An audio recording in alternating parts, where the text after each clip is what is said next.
सदगुरु जोगी पीरधाम से सत्संग का मतलब समझेंगे कि बाबा जी के सत्संग का क्या मतलब होता है। तो सत्य में दो चीजें आती हैं, एक तो सुप्रीम पावर भगवान शिव पिता परमात्मा अल्लाह गॉड वाहिगुरु, और उनसे प्रकट होने वाले ब्रह्मा विष्णु शंकर और उनके अवतार, ये सारी, और साधु संत महात्मा, ये सारे काल माया से परे की शक्ति है।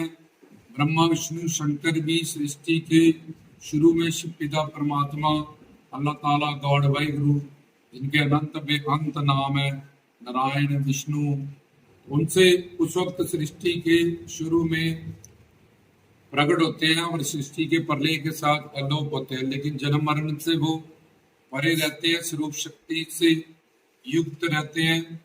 जो भगवान के पास सारी पावर होती है इनके पास भी रहती है। आगे विष्णु जी के 24 अवतार और शंकर जी के 19 अवतार और साधु संत महात्मा, एक तो अनादि मुक्त परमात्मा ही उनके रूप में महात्मा बन के अवतार लिया। जैसे परमात्मा ने कश्यप अवतार, मत्स्य अवतार, वराह अवतार, नरसिंह अवतार, इस तरह से परमात्मा महात्मा के रूप में भी अवतरित होते हैं। दूसरा, उन महात्मा भी जिन्होंने शरणागति कबूल ली, वो भी 84 लाख से निकल गए। पहले वो माया के अधीन जीव थे, 84 लाख में घूमने वाले, और वो माया से अतीत हो गए, अब उनको भी कभी माया नहीं लग सकती। तो ये सारी पर्सनालिटीज सत्य में आ गई।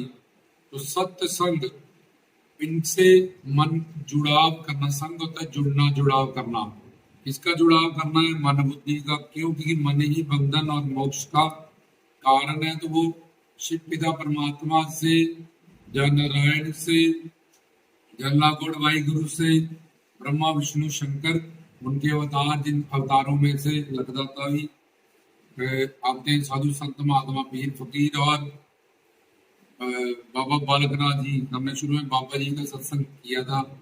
तो बाबा बालकनाथ जी शिव के अवतार है, शिव शक्ति युक्त है, उनके पास दिव्य शक्ति है, दिव्य शरीर है, काल माया से परे हैं वो।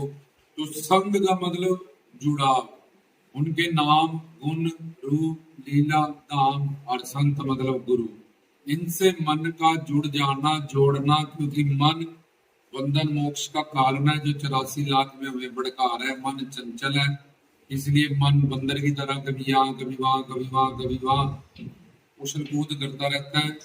इसलिए मन को, ये मन संचित कर्मों के पापों से युक्त है, जिसके कारण बुद्धि तर्क कर जाती है गुरुओं, पीरों, संतों, फकीरों के सामने, जब उनको समझने में असमर्थ रहती है। इस जैसे गंदे कपड़े को साफ पानी से हम धोते हैं, नए गंदे शीशे को हम साफ पानी से, कपड़े से साफ करते हैं, जब आंख में मोतिया बिंद हो जाता है उसको उतारते हैं।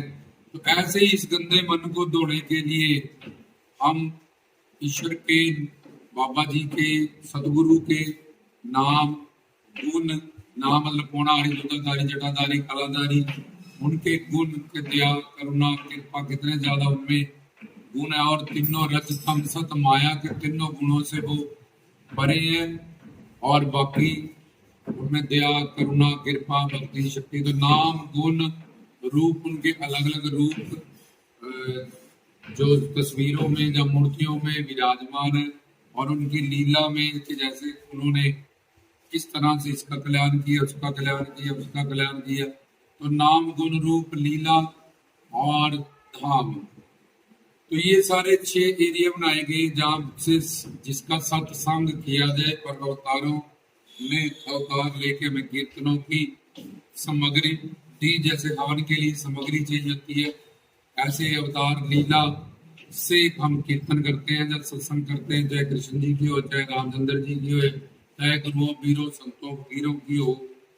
तो अब सत्संग का मतलब है, सत्य का मतलब काल माया से परे जो शक्ति है, और संग का मतलब उनसे मन बुद्धि का जुड़ जाना, जुड़ा, जिससे हमारे पाप नष्ट हो, और कीर्तन सत्संग से तन मन धन से सेवा मन को जोड़ दे उस शक्ति से। जुबान से भजन गाए, कानों से सुने, और सात्विक भावों से 9 तरह के भाव होते हैं, कोई उनके लिए रोने लगता है, कोई नाचने लगता है, कोई एकदम से जड़ हो जाता है, किसी का शरीर को चीखने लगता है, जब साधना भक्ति से हम भाव भक्ति तक जाते हैं। तो ऐसे ही अपने मन बुद्धि को उनके नाम रूप गुण लीला धाम संत इनसे जोड़ देना, इनका जुड़ाव हो जाना, क्योंकि ये पवित्र चीजें हैं, पावन चीजें हैं। और मन गंदा है, मन बुद्धि भटकी हुई है, 3 गुण 4 दोषों के कारण माया की, तो इसका जुड़ाव करना पड़ेगा पवित्र चीज के साथ। जैसे गंगा के साथ मिलके गंगा का ही रूप दे देती है, वो कोई भी चीज उसके साथ गंगा में डालो जब मिले। जैसे वैश्या को भी आग में जो डालो आग अपना रूप दे देती है।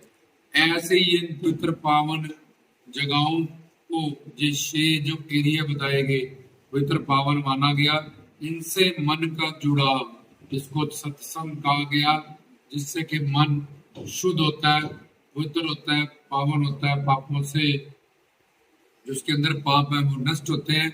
और जो भी उसको सदगुरु से, बाबा जी से धर्म अर्थ काम मोक्ष, जो भी उसकी अभिलाषा फरियादें विनती रजोइए, जब कष्ट दुख तकलीफें होती हैं, जब मानव चोले को जब का जो लक्ष्य है दुख निवृत्ति आनंद प्राप्ति, उसको बनाने के लिए जो साधना भक्ति भाव भक्ति प्रेमा भक्ति यहाँ तक जाता है और अपना जीवन सफल करता है। तो अब चाहे कर्म धर्म मार्ग है, स्वर्ग नरक जाना है, चाहे अर्थव्यवस्था रोटी कपड़ा मकान की जरूरत है, चाहे हमें कोई कामना है, जैसे पति पत्नी पुत्र पुत्री दौलत शौहरत, ये 4 कामनाएं ज्यादा सबको तंग करती है। बाकी बहुत सारी कामनाएं मोह बंधे में फंसा हुआ है, इसलिए बहुत सारी कामना बनती रहती है। और चौथी मोक्ष मुक्ति पाएगी। तो ये चारों ही सत्संग करने से, मन का जुड़ाव करने से, एक तो बर्तन बनता है, बर्तन साफ होता है और बर्तन का तला लगता है, तो फिर उसमें जो भी हमें चाहिए हरिगुरुवान से हमें प्राप्त होता है। जैसा हम कीर्तन संस्कार हमारे होते हैं, वैसा इंटरेस्ट रुचि, वैसी कामनाएं हमारी होती है। तो ये था सत्संग का मतलब क्या है, सत्संग से किस तरह से हमारे पाप धुल जाते हैं और हमारी पात्रता बर्तन बन जाते हैं, जिससे हमारी झोली में वो दात वो कृपा पा सके जो हमें चाहिए।